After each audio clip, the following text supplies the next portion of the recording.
Hello and welcome back everyone to Art Beyond Borders. My name is Nicholas Roman Lewis. I hope you've watched some of the other videos on our Revolutionary Daydreams channel. Today we're starting a new segment. It's called Art Beyond Borders, a closer look.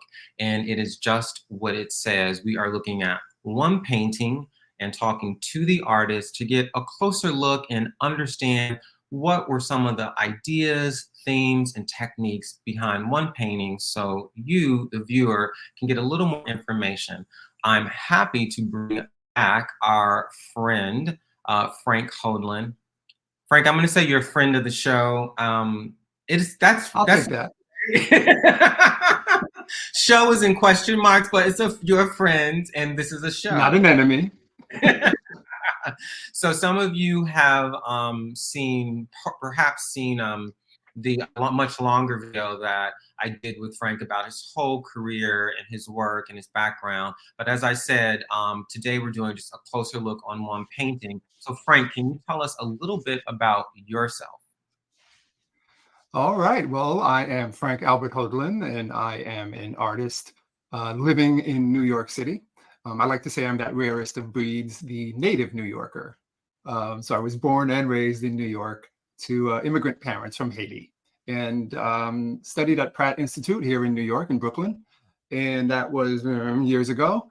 And I'm painting and living in New York, as I said, and I don't see myself leaving New York, but who knows? Italy might be calling.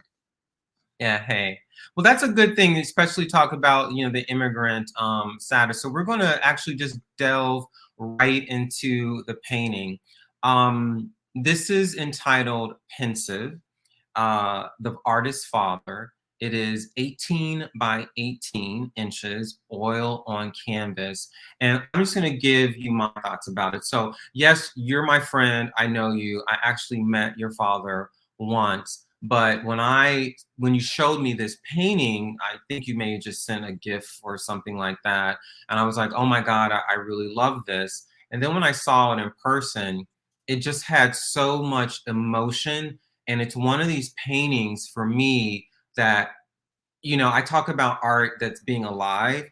And then there's art that you may love, you'll see it in a museum, but you don't want to live with it. This is a painting that I love living with, because there's something about it. I don't know if there's a melancholiness to it that I love personally. I love that kind of art and that vibe. But it's also, I'm having a continuous dialogue with this painting every time I walk by it. It's in my entryway. So those are just my general thoughts about it. But let's hear from the artiste himself. Frank, what tell us about this painting? I don't know if you can see through the screen. I'm blushing hearing you speak about the painting so lovingly, which is great. I really, really love that. And I love that it wound up in the hands of a friend and of someone who admires it, and that I can visit and actually see the painting. But as you said, it is a painting of my dad that I did, I believe around 2014. He died in 2007. And a few years later, in 2014, my mother passed away.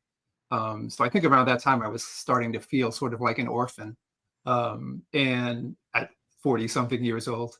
And anyway, I chose to do a portrait of my dad, and it actually started out differently. It was a much more realistic looking portrait.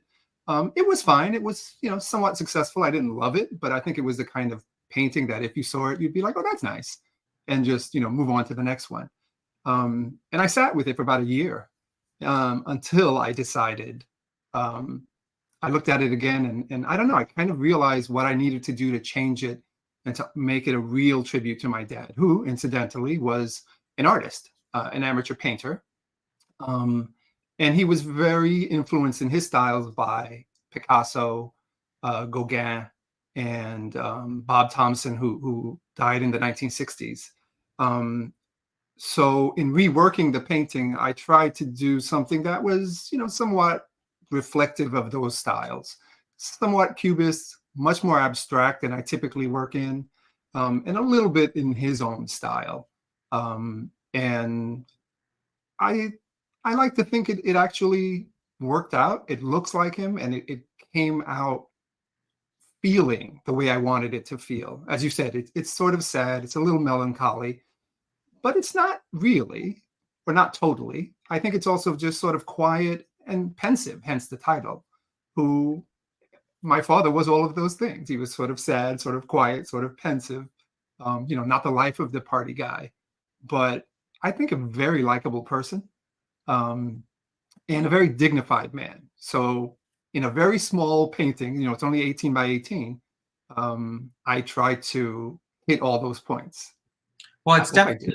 it's definitely elegant. I mean, that's a word that I think about. I mean, it's an elegant painting, and you said it does convey feeling. And stop me if you want to, but I think that the distinction between like a good art, if that's such a thing, I know that's your opinion, one's opinions go into that, but great art makes you feel something. And it doesn't have to be, this vaulted painting in a museum that the world has given deference to. It can literally be something that is just in your home that, that is accessible to people. And that's what I love about this, right? Wow, thank you. I've Yeah, I wouldn't call it great art, but I'm so glad to hear you are calling it great You art. wouldn't call it great art. Because I'm too modest to say I'm a great artist. You got to I'm call a it. really I'll good artist. call it for you. Don't worry. It's great. Yeah. If it's in my collection, it's great. Yes, my therapist would probably agree with you that I Yeah, need to be a little I don't bit buy more. everybody's paintings. Yeah, I got lots of friends who paint. I don't have all. Anyway, but let's get a little bit into your father's story. You said he was a Haitian immigrant. Tell us a little bit about the background that you know about, the history that you know about. Sure. My dad was something of a mystery to me, in many ways. He was born in the 20s, so he's part of that greatest generation who don't really talk much about their own lives and their early lives. So he did not fight in World War II. I think he turned about 18 as the war was ending, but his older brother did. He was fighting for France, and I think Oh, lost some fingers. Yeah, he was part of the resistance. He was living in France. But anyway, my father, like myself, is one of six kids. Actually, he's one of eight. And his mother died giving birth to him, and his twin died.